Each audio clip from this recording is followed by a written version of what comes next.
Meghan Markle s'est rendue dans la ville texane d'Uvalde pour rendre hommage aux 19 enfants et 2 enseignants tués dans une école élémentaire plus tôt cette semaine.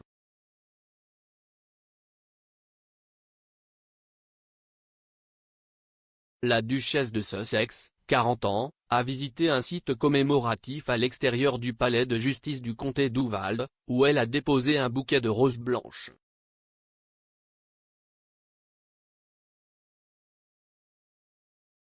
Le palais de justice se trouve à une courte distance de l'école élémentaire Robb, où le tireur Salvador Rolando Ramos a tué 21 personnes mardi.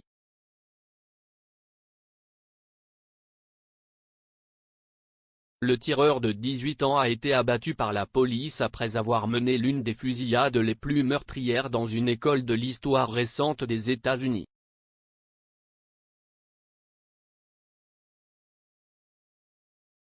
The Elementary School was attended by hundreds of children aged between 7 and 10, around 85 km west of the city of San Antonio near the Mexican border.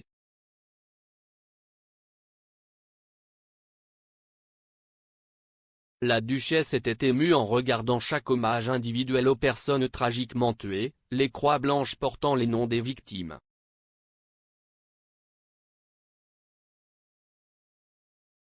Elle était vêtue simplement et avec des involtures d'un jean bleu, d'un t-shirt blanc uni et d'une casquette de baseball alors qu'elle regardait sombrement le mémorial.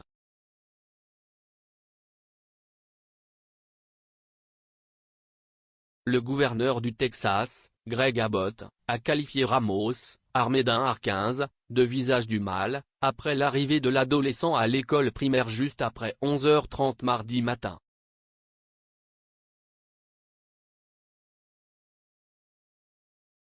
Il a tiré plusieurs coups de feu sur des passants à l'extérieur de l'école, avant de se diriger vers des salles de classe pleines d'enfants et d'ouvrir le feu sans discernement.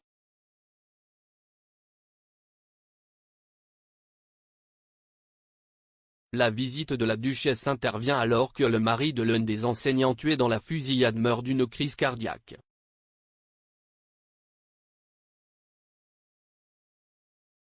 Un ami proche de la famille a confirmé que John Garcia, le mari d'Irma Garcia, avait subi jeudi une crise cardiaque mortelle.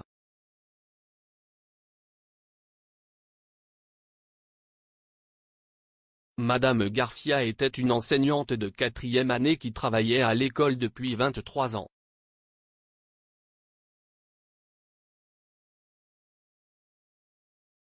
Elle a été tuée aux côtés de sa collègue enseignante Eva Mirle.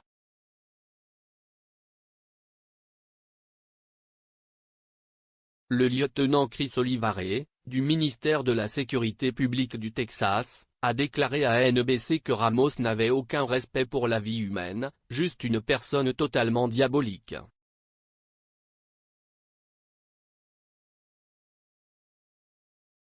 Les autorités affirment que Ramos a d'abord tiré sur sa grand-mère au visage avant de conduire le véhicule de la famille sur le terrain de l'école.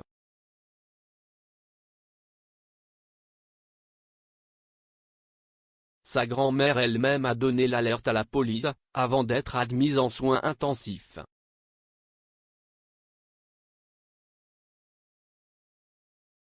On ne sait pas comment Ramos a réussi à entrer dans le bâtiment de l'école après avoir été arrêté par des responsables de l'application des lois.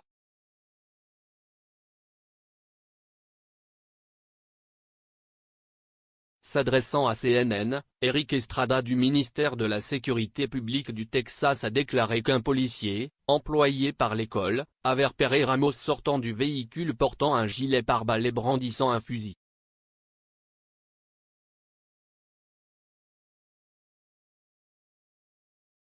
Il a déclaré que l'officier s'était engagé avec lui mais n'avait pas été en mesure d'arrêter l'adolescent, avant que 2 autres policiers locaux n'échouent également à empêcher l'entrée de Ramos à l'école.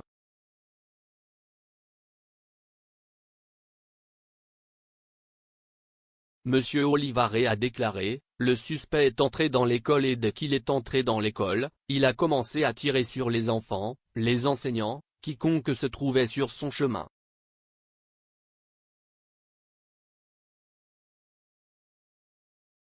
Le tireur s'est barricadé dans une classe de spell-CM1 avant de tirer sur ceux qui se trouvaient déjà dans la salle.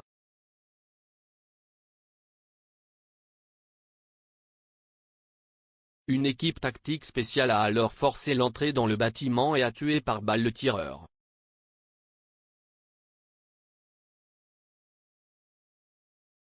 Les enquêteurs pensent également que Ramos était un élève du lycée Uvalde et avait précédemment écrit sur Facebook « Je vais tirer sur une école primaire », a déclaré M. Abbott.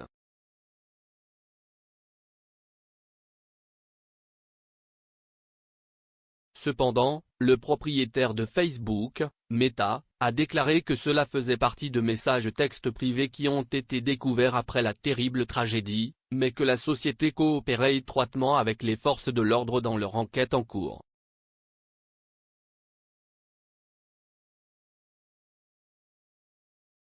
Son premier achat légal dès ses 18 ans était 2 fusils d'assaut et des stocks de munitions, selon un législateur américain.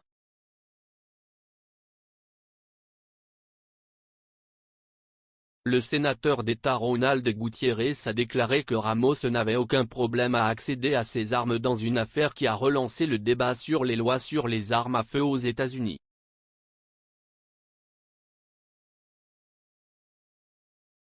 Après la fusillade, le président américain Joe Biden a déclaré « En tant que nation, nous devons nous demander, quand au nom de Dieu allons-nous tenir tête au lobby des armes à feu ? Quand au nom de Dieu ferons-nous ce que nous savons tous dans nos besoins intestinaux être faits ?